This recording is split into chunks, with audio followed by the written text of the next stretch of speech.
Okay, guys.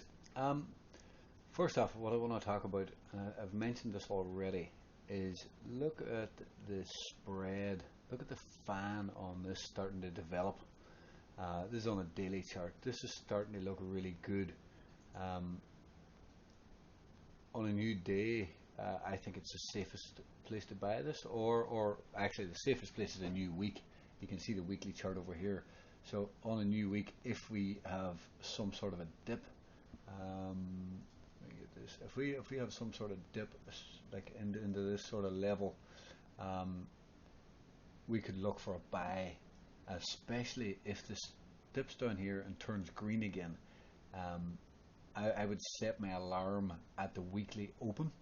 Just come over here and set alarm right there at the weekly open, and just click that. Now that alarm is not set. I need to wait for a new week, but I'm just trying to show you.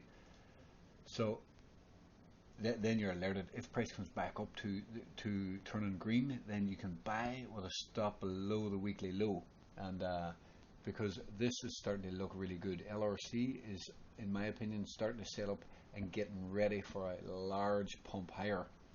Um, Also, look at this 3-day chart.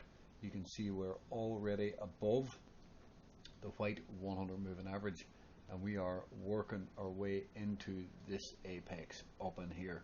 So with some patience, I think we can get some real good targets and make some real good profits on this. That's a large move higher. That will take some time, but if you have patience, I think this is setting up to be a nice trade.